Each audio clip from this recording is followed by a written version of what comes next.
Bienvenue à toutes et à tous, je suis Marius, j'espère que vous allez bien.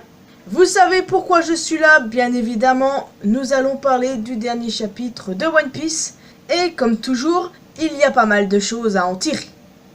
Kaido a-t-il été vaincu? S'agit-il là de la fin du Yonko? Restez bien jusqu'à la fin de la vidéo pour que je puisse donner mon avis sur ce sujet. Avant de rentrer dans le vif du sujet, justement, un mot sur la première page, comme toujours. Suite des mini-aventures du Germa, ici, nous avons le bouquin de Mondor qui crame et libère ainsi Neji et Yonji. Que s'est-il passé exactement? Qui a brûlé le livre? S'agit-il d'Ishiji et Reiju? Ou s'agit-il d'autres personnes? Je vous ai déjà dit la semaine dernière que j'étais convaincu que Ishiji et Reiju n'étaient pas les deux intrus ayant débarqué à Chocolaton. Parce que si c'était eux, pourquoi seraient-ils dans l'ombre? Bon, j'ai encore du mal à essayer de mettre une identité sur ces deux personnages. Mais bon, j'espère qu'on aura très vite la réponse. Mais encore une fois, je pense pas que ce soit Ishiji et Reiju. Enfin voilà. J'ai hâte de voir la suite en tout cas. Le chapitre s'ouvre sur la fin du précédent, tout naturellement. Et Oda nous a enfin montré un flashback sur Kaido. C'était trop bien. C'était juste trop bien. Les gars, je suis joie, vraiment. Bon, ce flashback était court, mais il nous a donné pas mal d'informations et a retracé le parcours du Yonko. Dès l'enfance, Kaido était déjà un monstre de puissance. Clairement pas surprenant.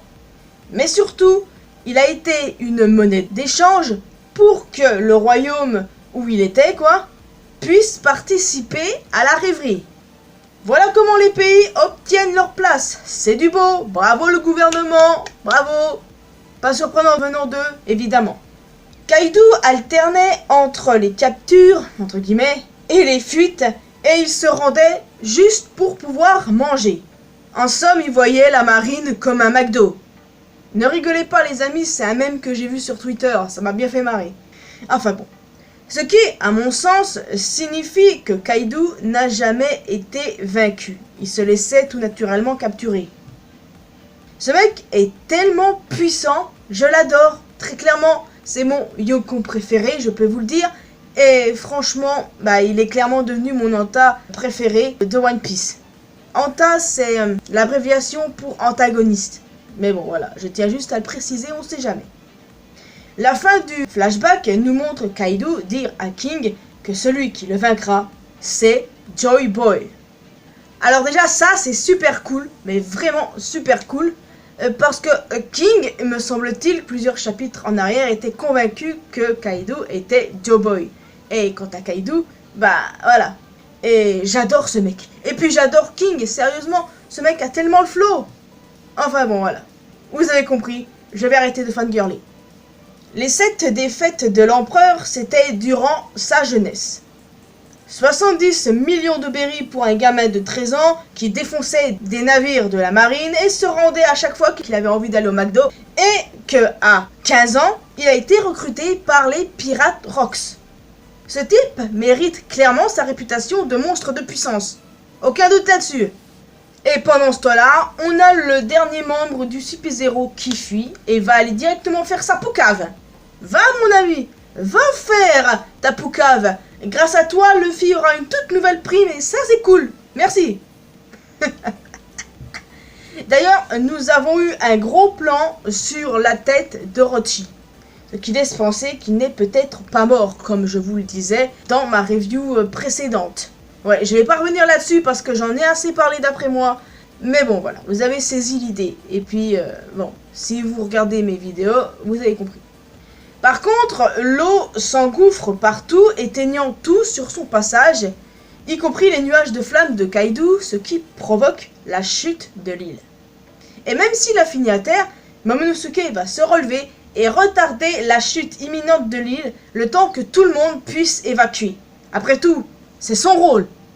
Il va réussir. Mais encore une fois, Onigashima doit être détruite. La question maintenant, les amis, la question ultime de ce chapitre, est-ce que Kaido a été vaincu suite au coup de poing de Luffy?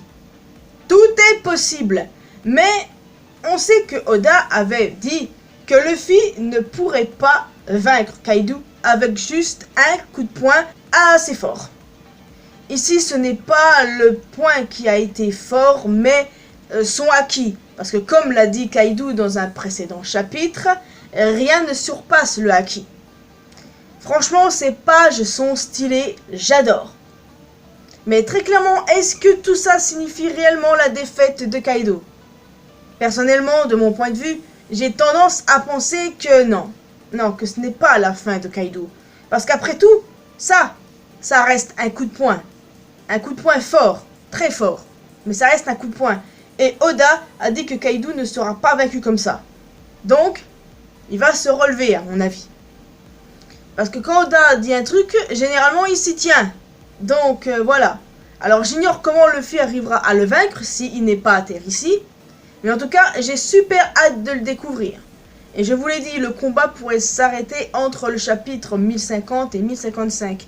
Donc peut-être qu'il s'arrêtera au 1050 ou au 1051. On sait jamais. De toute façon, ce ne sont que des spéculations. Ce n'est pas la vérité. Parce que là, Kaido peut être très bien vaincu là. C'est assez marrant parce que je suis tombé sur un sondage sur Twitter et j'ai remarqué qu'il y avait beaucoup plus de gens qui pensaient que Kaido avait bel et bien été vaincu. Et ça, je dois vous avouer que j'ai été vachement choqué pour le coup. Je m'attendais pas à ce qu'il y ait autant de gens qui croient ça.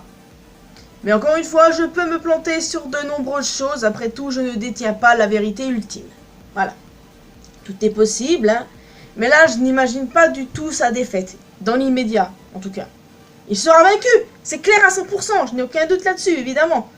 Mais là, je ne pense vraiment pas. Donc, voilà. N'hésitez pas à me donner votre avis. Est-ce que d'après vous, Kaido a bien été vaincu ou qu'il va se relever pour une dernière fois avant de recevoir le coup final? Everything is possible, les amis. Oui. N'hésitez pas à me donner votre avis en commentaire, bien évidemment. Et je tiens à signaler qu'il n'y a pas de chapitre cette semaine, du coup. Hein, et qu'il y aura, la semaine prochaine, 3 chapitres d'affilée. Bah, à partir de la semaine prochaine, excusez-moi, j'essaye de mieux me justifier du possible. Enfin, voilà. Donc, une pause, 3 chapitres, une pause, après je sais pas, il faut que je regarde le programme. Voilà. Donc, en clair, les amis, Kaido pour moi, pas vaincu, même s'il est possible qu'il le soit, mais j'attends de voir. Donc, donnez-moi votre avis sur Kaido, éventuellement sur Orochi si vous voulez, mais là, balèque de lui, c'est Kaido qui m'intéresse, là pour le coup, clairement que Kaido, et n'hésitez pas à me dire ce que vous avez pensé de son flashback. Pour ma part, j'ai vraiment adoré, même s'il était court, je demandais que ça depuis le début. Le flashback sur Kaido, nous l'avons eu, je suis contente, et waouh quoi, même si c'était court, je me suis bien régalé, et mon souhait s'est réalisé. Alors, merci beaucoup Oda. Donc voilà, je vous laisse définitivement ici. J'espère que vous avez apprécié cette vidéo. N'hésitez pas à laisser un petit pouce bleu, un commentaire. Vous pouvez aussi me retrouver sur mes réseaux sociaux, Facebook, Twitter et Instagram, bien évidemment. N'hésitez pas aussi à me rejoindre sur Discord. Vous pouvez rejoindre la communauté mariusienne, le lien aussi dans la description. Et surtout, le plus important, abonnez-vous à cette chaîne ainsi qu'à ma chaîne secondaire pour que l'on puisse se retrouver dans une prochaine vidéo. Portez-vous bien les amis. Ciao.